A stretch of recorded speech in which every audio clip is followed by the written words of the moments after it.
Hey everybody, this is Nikki with Nature Play Learning, and in this blog we're going to talk about the theory of affordances. Now I know that sounds really academic, but it's actually really simple and a lot of fun. So the theory of affordances says that when we look at an object, we decide what we can do with it, what that object can afford for us to do with it. So here's an object off my desk. Here's a coffee mug. When I look at this coffee mug, I think I can drink coffee out of that. So that's one of the affordances it offers me. Now I've got another affordance it offers me too. I can put my markers in it, as long as there's no coffee in there. So it has more than just one affordance. In fact, it probably has a lot of different affordances. Now, the question would be, are affordances then in the object or in us? Well, there are perceptions. Even though another person might look at this cup and have the same kind of affordances as I do, it doesn't mean that that's the only affordances there are. Affordances change from species to species, individual to individual, and across an individual's lifespan. So let me tell you a story about this. So the story is about me, you, a mouse, a child, and an egg carton. When I look at this egg carton, I think, oh, I have chickens. When they lay their eggs, I can put them in this egg carton. It'll protect them. You might look at this egg carton and say, hey, that's going to be great for my preschoolers. We can put some dirt in there, a little seed, put it by the window, grow some plants. A mouse could look at this egg carton and go, wow, I can enter through here. Nobody will see me. I'll be safe. I can use this this stuff. I can crunch it up and I can use it for nesting material. This is going to be perfect. A child might look at this egg carton and go, it's like a big mouth. A lot of other things we can do with this egg carton. But you can see how all of us have different affordances for this egg carton. So why is that important in terms of play value? Why are we talking about this today? We take a lot of loose materials to our programs, and they influence what the kids might do with them.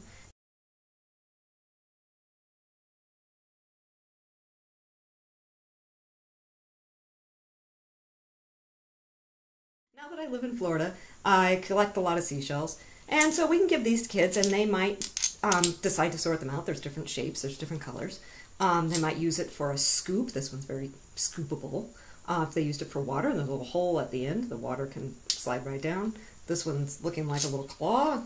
I can imagine a child, trying to attack somebody with it. So there's some different play values here in the seashells. I also have some plastic creatures, some plastic dinosaurs. Now these are a lot of fun, obviously, in the water table, sand. Kids have a lot of fun with them. They can immediately see that this has a lot of play value for them.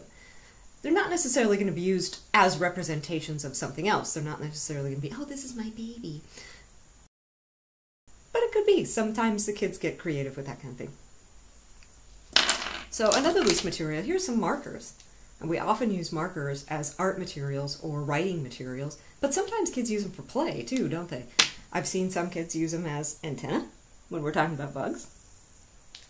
I've also seen children make relationships out of just about anything. So this could be the daddy, this could be the mommy marker, and this could be the baby marker. I've seen that a lot of times. Remember that egg carton? There, it has other play affordances as well. We could build with it. We could tear it apart and use it for art projects too. Even as a drum. Lots of great things we can do with materials. And if we had all kinds of time, we'd look at a lot more. Perhaps with your staff, you can do that. Think about the different loose materials you're going to bring to some programs and decide what kind of play affordances have they seen with these. How are the kids using these? There are some times when we look at what the kids are doing with the loose materials and we think, wow, that's so creative, that's so inventive, that's so awesome, I never would have thought of that. And that's the kind of stuff, of course, we want to get to. Other times we look at how they're using the loose materials and think, I didn't intend for it to be used that way.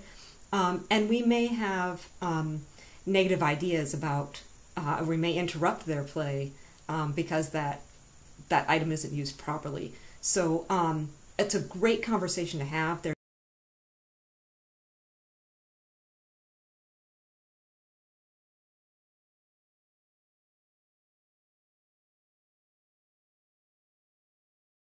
That's the theory of affordances.